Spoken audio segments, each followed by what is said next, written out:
Nyakubahwa mushyitsi mukuru, banyakubahwa minisitiri muri hano, bayobozi mwese muteraniye hano, bakozi bizi nzego zose ziri hano, mwiriwe. Kuri inshuro ya 32 twibuka jenoside yakorewe Abatutsi,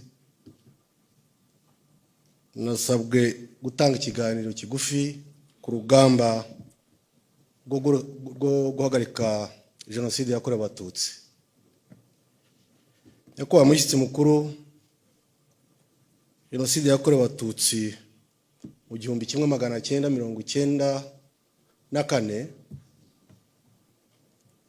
ngira ngo inyito yayo mu Kinyarwanda arananiranye,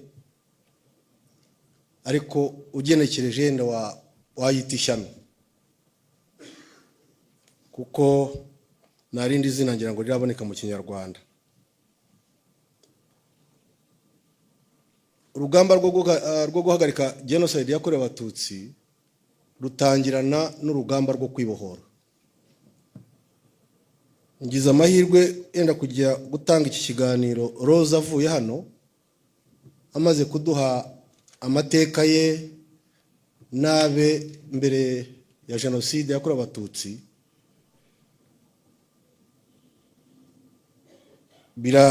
Biramfashije rero kugira ngo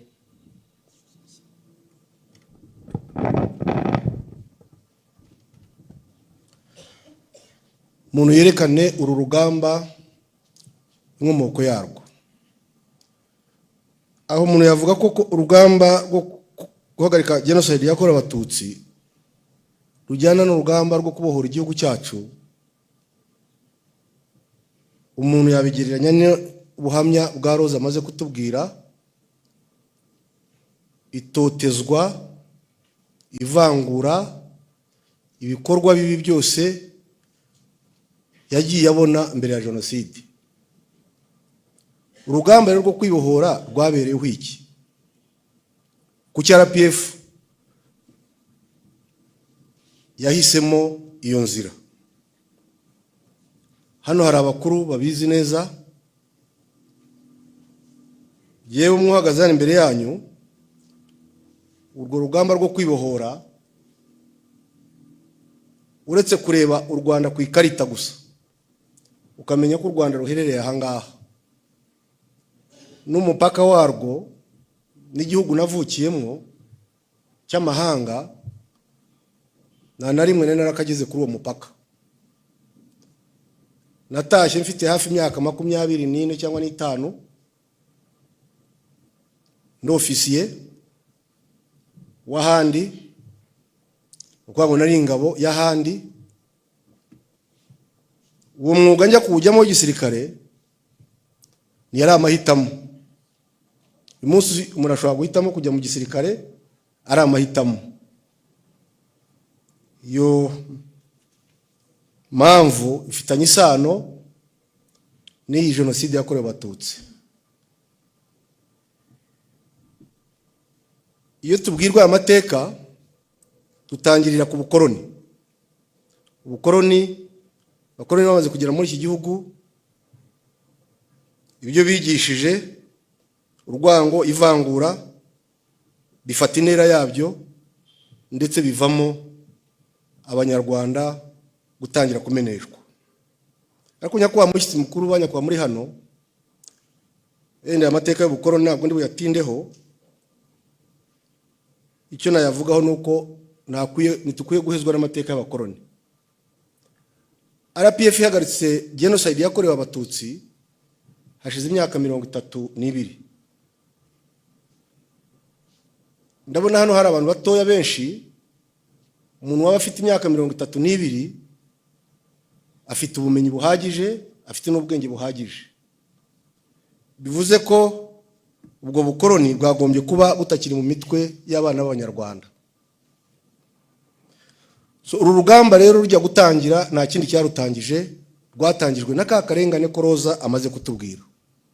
Kandi rwagiye gutangira abantu baragerageje izindi nzira zatuma ikibazo cyacu nk'Abanyarwanda gikemuka mu nzira nziza. Mfite abasaza bamuzengarambe ndababona hano, bagomba kuba barakoze byinshi icyo gihe kugira ngo icyo kibazo gikemuke mu mahoro. Kirananirana.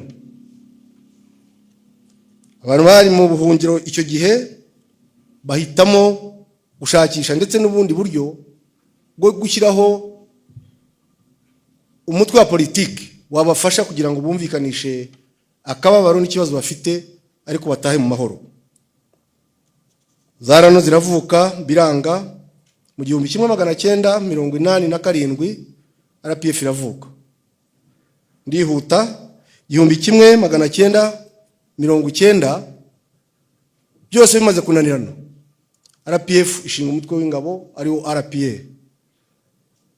Nibwo yatangije urugamba rwo kubohora igihugu. Turataha. Yakwa mushyitsi mukuru banyacyubahiro muri hano. Uyu munsi intambara duhanganye nayo ni ngengabitekerezo ya jenoside.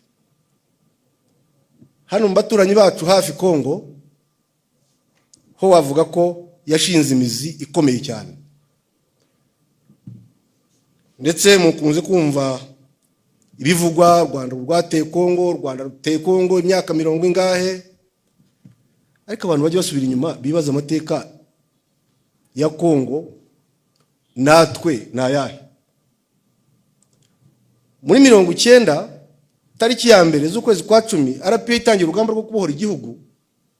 Ingabo zabanje kwimira abana b'Abanyarwanda zibabuza kwinjira mu gutaha iwabo n'abazayirwa. Jeno Murenzi arahari hano arabizi. Tumaze iminsi tuganira n'abanyeshuri bacu biga mu mashuri makuru ya gisirikare, tujyana nabo tukajya kubigisha amateka y'urugamba. Tukajyana n'abahoze mu ngabo za kera na RPA tukabigisha ayo mateka. RPA kababwira amateka yabo n'abahoze mu ngabo za kera bakabwira amateka yabo. Ariko icyo twasanze twese mu batabazi ba mbere batabaye n'abazayirwa. Uyu munsi ni bakongomani. Hari ubwo u Rwanda na Kongo birirwa turega uwabanje gutera undi nindi. Batwimira batubuze iwacu gutaha. Twaravukiye mu mahanga. Ariko wa mugani baca ngo umwana ugi kuzimu n'ugi wabo nawe umujya imbere. Batugiye imbere ntibatuza gutaha. Aho rero kugira ngo RPA itangire urugamba nta yindi nzira yari ihari uretse gukoresha ubwo buryo bwo kurwana. Urugamba rugitangira mu 1990 ngira ngo ku itariki enye niba atari 5 ingabo z'u Rwanda zari zamanutse zije kugira ngo zimire igitero cya RPA. Zatumijweho zibwirwa ko umwanzi atari hariya ahubwo umwanzi ari hano mu mujyi wa Kigali. Bazikura ku rugamba bazizana hano mu mujyi wa Kigali. Urwo rugamba ingabo zari zijeho muri mujyi wa Kigali kwaro gufata ibyitso, ubwo ibyitso barabatutse. Yenda n'abandi batavugaga rumwe na leta ya Habyarimana icyo gihe. Icyo ni kindi kimenyetso kigaragaza jenoside tugiye kuvugaho. Urwo rugamba rero rutangiye habaye igerageza nkuko Rose yari tubwiye muri za 73. Ariko mu mateka y'u Rwanda tuzi ko guhera muri za 59 hagiye habigerageza rikorerwa ku bantu bamwe. Kanihute rero maze kwerekana iryo toteza, iryo vangura, ayo macakubiri yose yatumye haba urugamba rwo kwibohora.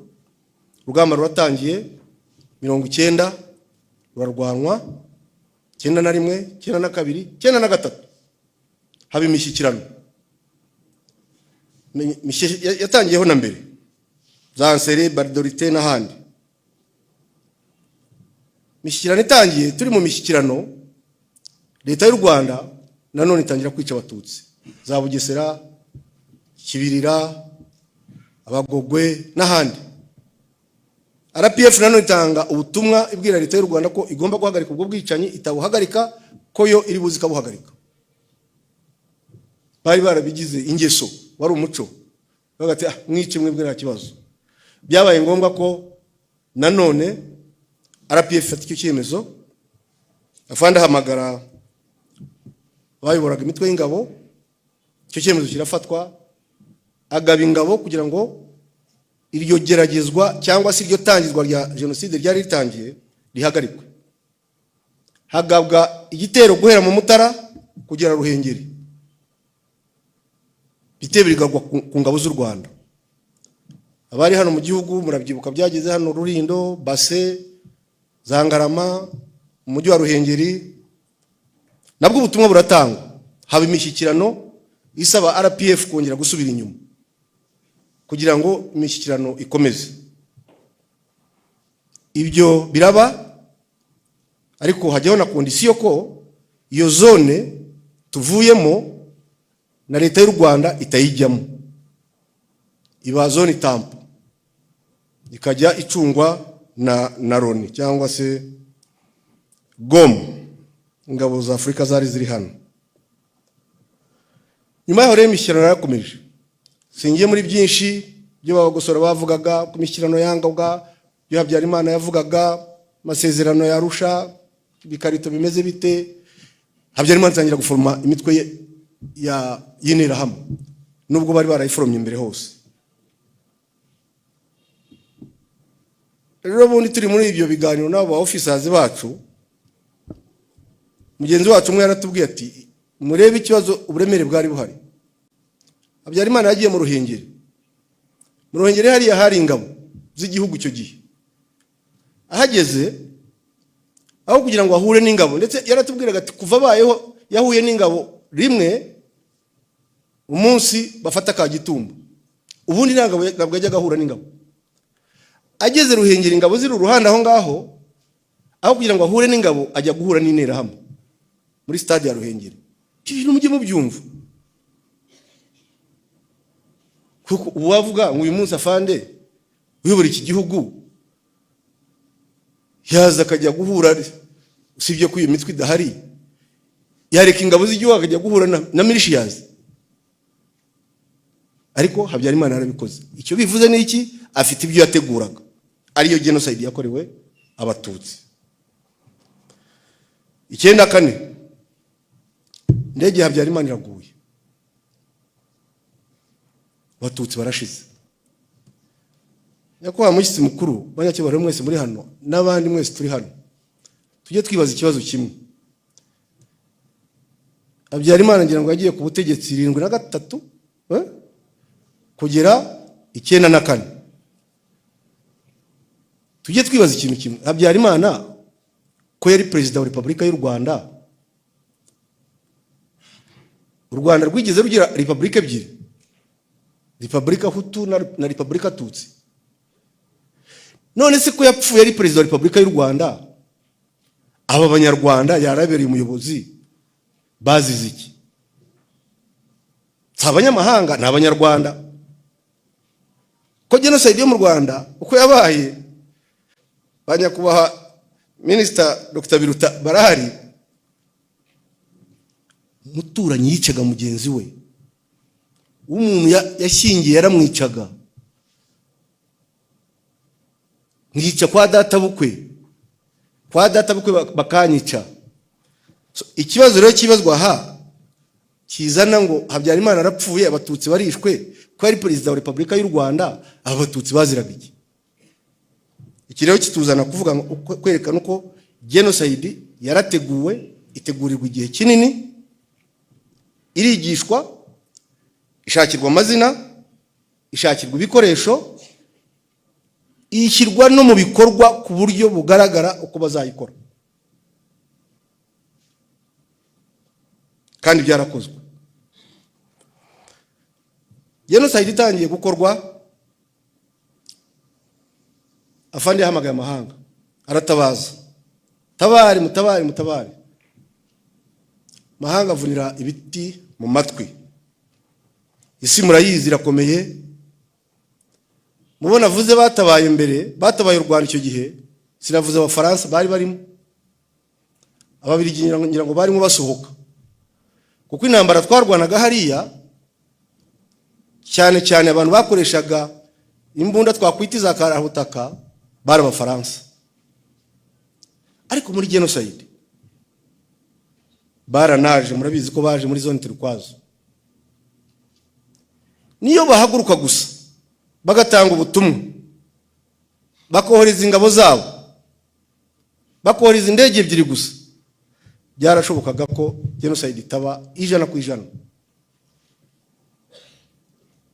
Ayo mahanga yatabajwe, abagerageje kuza basize abantu Ndera hariya, basiga abantu Kicukiro, bikorera bene wabo, bikorera ibibwana by'imbwa n'ibindi, basiga abantu. Byo tuvuga ni ibintu biri on record. Ababyeyi bahagaze imbere y'ibyitwa ngo n'umuryango mpuzamahanga batabaza bati muragiye, baratumaze, barabisha abo bantu bose, barashize.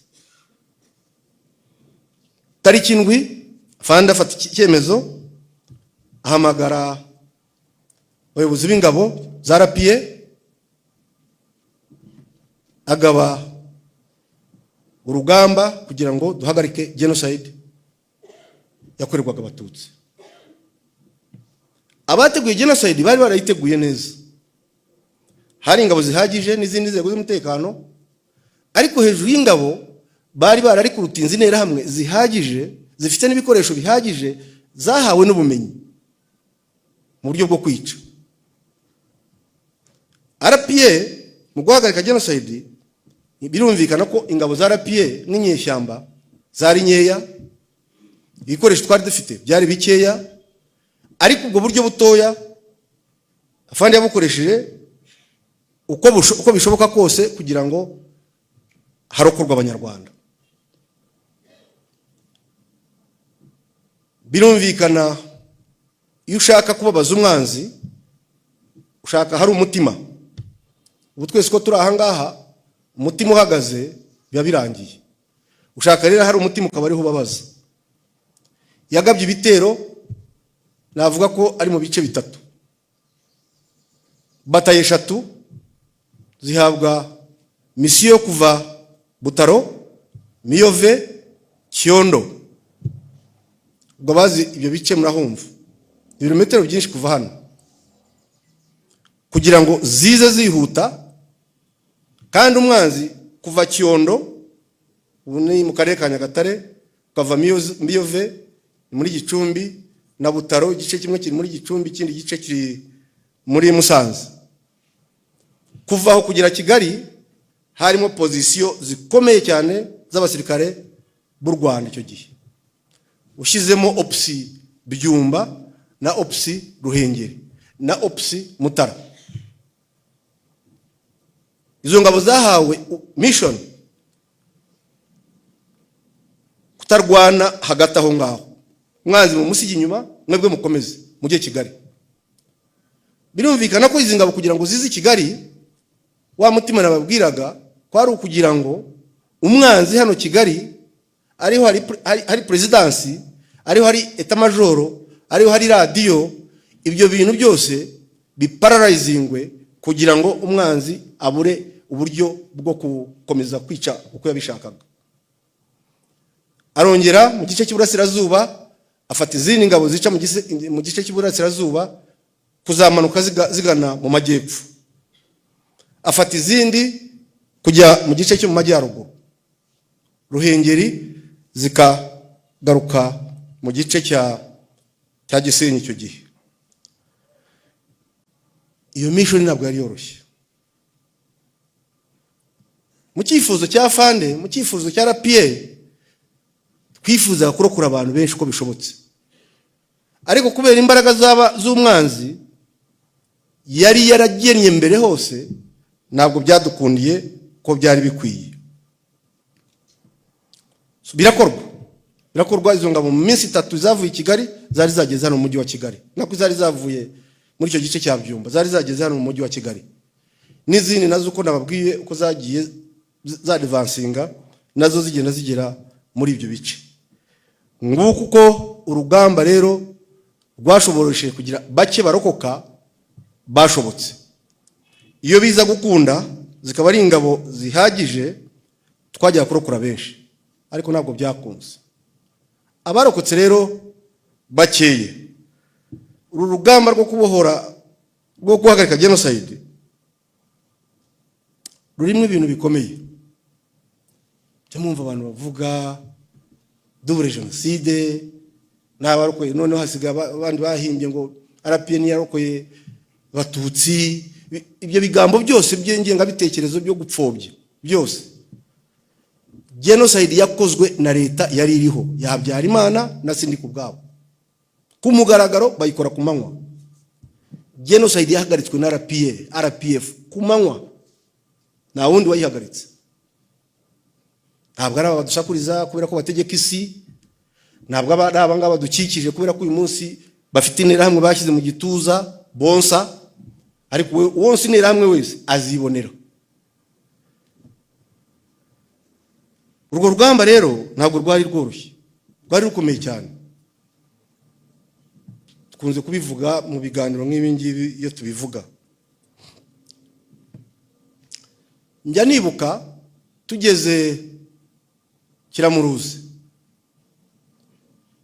amakuru araza ko Rwamagana batangiye kumara abantu kandi bimeze nabi cyane. Harabambye, hari ingabo nyinshi ziri imbere aho ngaho, hari interahamwe, hari tere tutazi. Ariko mu mabwiriza fandi yaduhaye aratubwira ati batayo nari nyoboye niyo leta Kano bagira yarayoboye, mukoresha ibikoresho byo mufite. Twari dufite imbunda yitwa Katyusha, turagenda tuyishinga ahantu tugapfa kurasa Rwamagana. Nyamuna abantu batanga ubuhamya ko iyo mbunda ifite abantu benshi yakijije.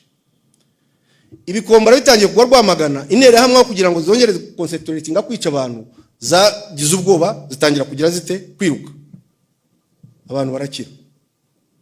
Urwo ni urugero rworoshye.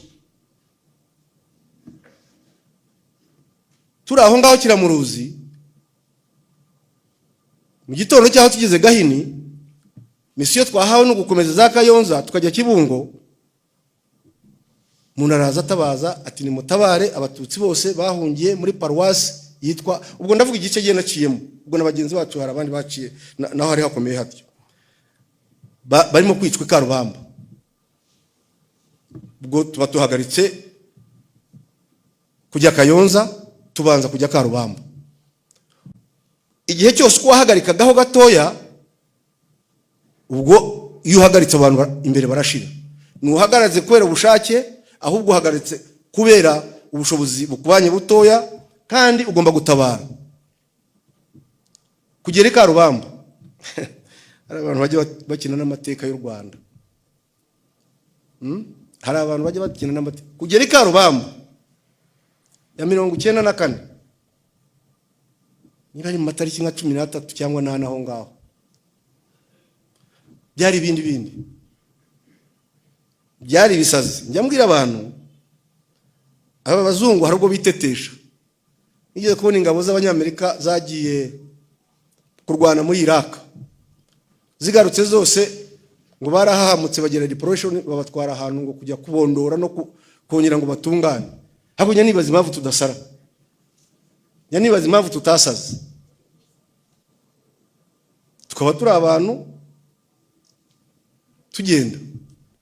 Impamvu mbivuga niyo shusho ya Karubamba twabonye icyo gihe. N'ahandi hose, kugira ngo mine kiganiro nahawe gutanga. Aho twacaga hose, hano mu Burasirazuba ahantu hitwa Rukumberi, abantu bakagenda bakagota abandi bakabatwara bakabashyira mu gifunzo, bakica kuva mu gitondo bukira, bakica kuva mu gitondo bukira, bakica bakajya bacyurwa nijoro. Ntubasha kubageraho kandi abantu barahari. Tibuka turi aho ngaho Rukumberi, ingabo zacu Ririma, hano kuri prison ya Ririma.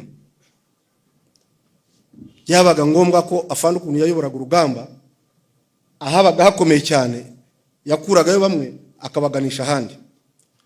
Ubwo abari Ririma abagarura mu mujyi kugira ngo baze hano za Kicukiro cyangwa Gikondo. Ririma hasigara abasirikare nka 30. turi aho ngaho turi Rukumberi tubona abasirikare 30 ku maradiyo y'umwanzi twumvagiye kubateza batayo imwe n'igice. Hari abasirikare 30 tubareba kuri prison uko babarasa. Hagati yacu n'abo basirikare harimo Lake Mugesera. Muri bubone uko wambuka aho hantu Gashora turarwana, Gako yafunze, biragusaba ko kugira ngo wongere uze Ririma, urava Ririma uce Kibungo ugaruke uze Kabuga ufate uyu muhanda ujya Kabukuba. Turabikora mu gihe gito, byose ibyo ngibyo birakorwa. Yakubaha mushyitsi mukuru rero, uru rugamba rwo guhagarika genocide yakorewe Abatutsi kuruvuga mu minota 30 ni ikintu gikomeye. Ariko icyo nasoreza kuri uru rugamba, genocide yakozwe n'ubuyobozi bwariho. Genocide ihagarikwa n'ubuyobozi bwa RPF. Nyuma y'urwo rugamba rero rwo guhagarika genocide, ibyakurikiyeho rero ntabwo byari byoroshye. Duhagaritse genocide, miryango, abavandimwe, inshuti barashize, abana babo bari ku rugamba. Tujye twicara hanga dutekereze. Mfite imbunda, mfite amasaso amagije, sanze data na mama n'umuryango wanjye wose mwawumaze, kandi abawishe ndabareba. Ariko hakaba ikintu kinzirika amaboko kimbuza kuvuga ngo nanjye reka nihorere. Reka iyo abantu bamaze kugira mu buzima bundi bugize baribagirwa. Icyo kintu sinzi impamvu abantu bakibagirwa. Njya numva bamwe hano baba hanze aho bavuga ubusa.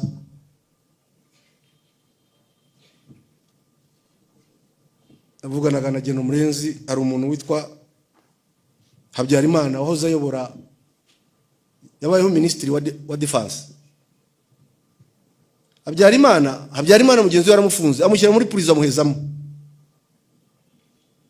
RPA iramurokora mu barokotse, arahunga aragaruka, ashyirwa muri parlement, ashyirwa mu bintu byose, kugera no ku rwego rwa ministry, rwego rukuru rungana rutyo, ba minister wa defense.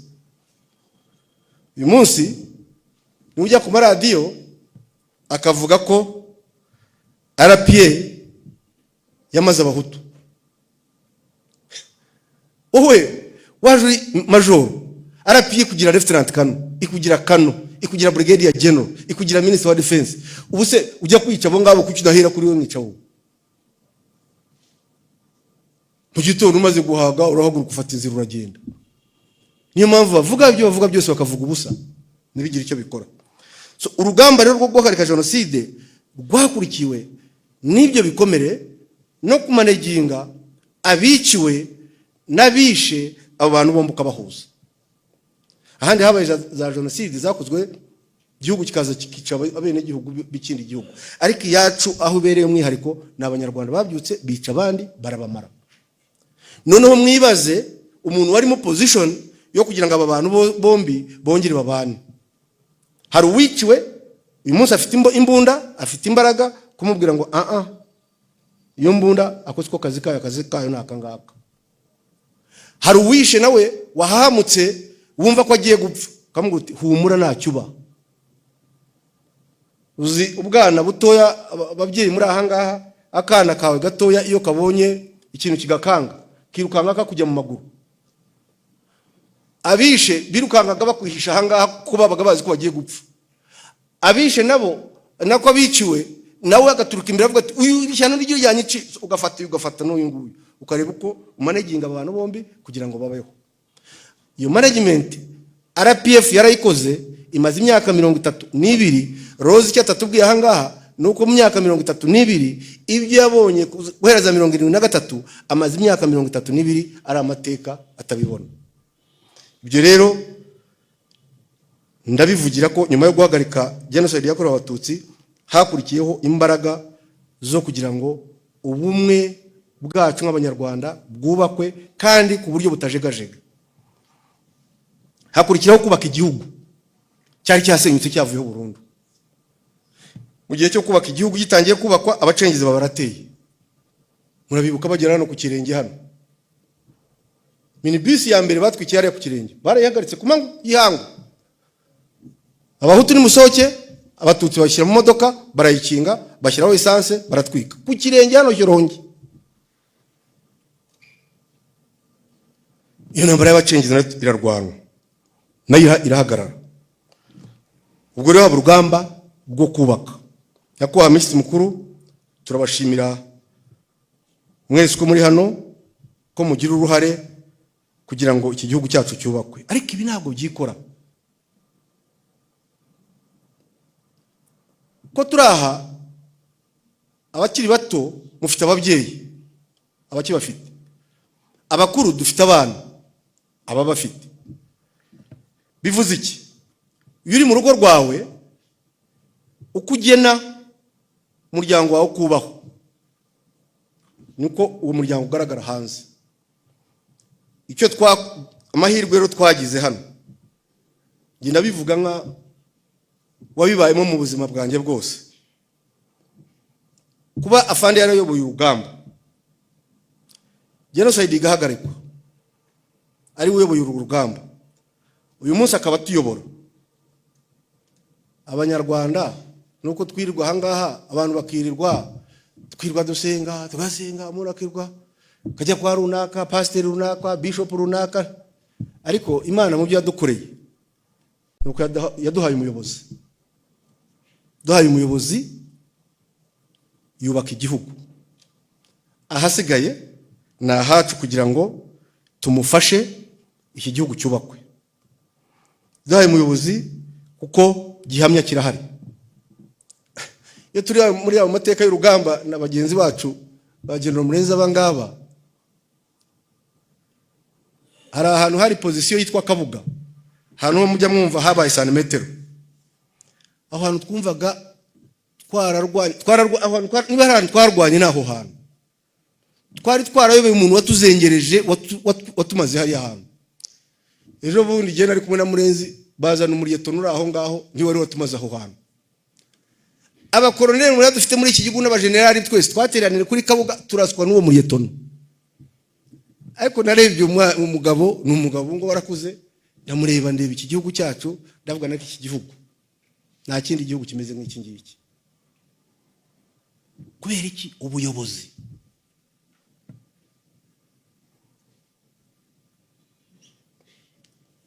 Kansozi iki kiganiro nyakubahwa Minisitiri Mukuru banyakubahwa muri hano, mvuga ngo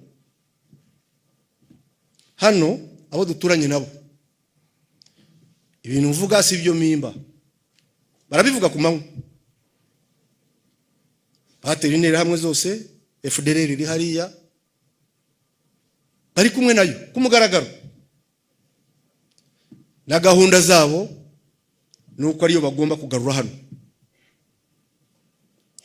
Ingengabitekerezo bamaze kuyubaka ku buryo buhagije.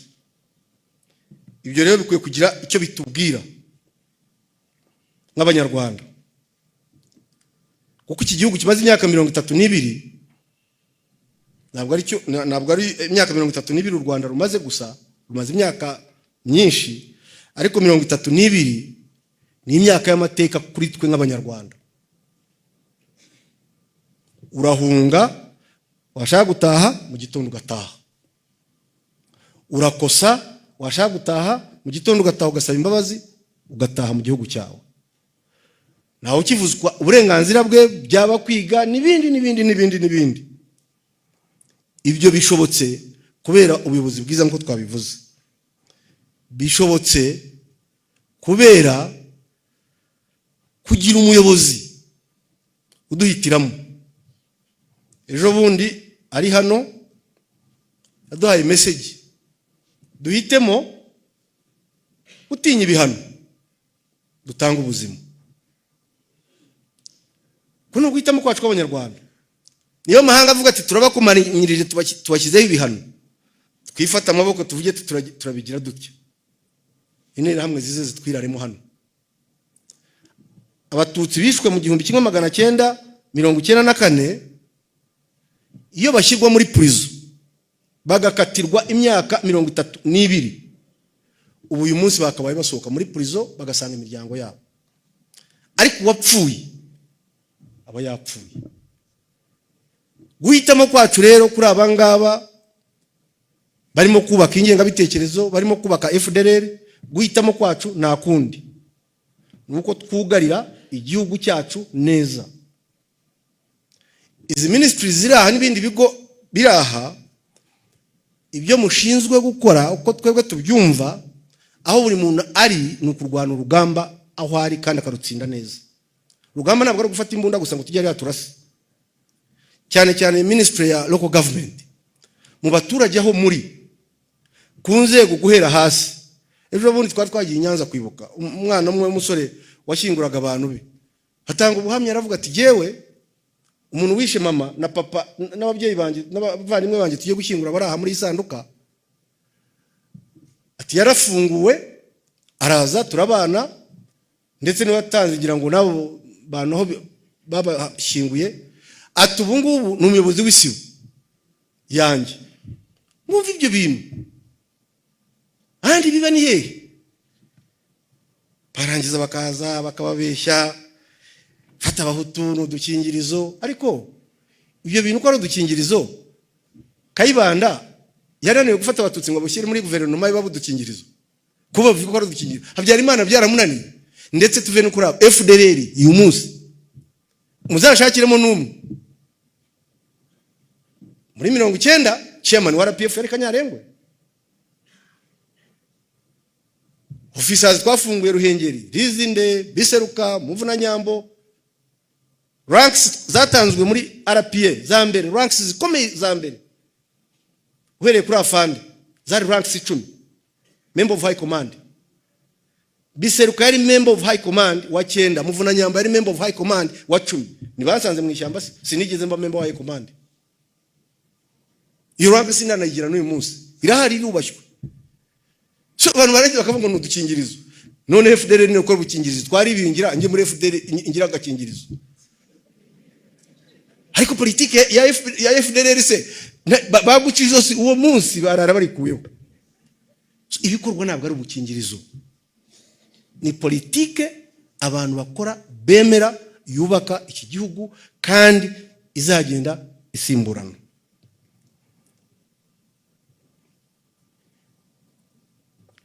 Nagira ngo rero mu guhina iki kiganiro nongere nsaba abatoya muri hano. Abakuru turakuze, ariko iki gihugu abatoya kiri mu maboko yanyu.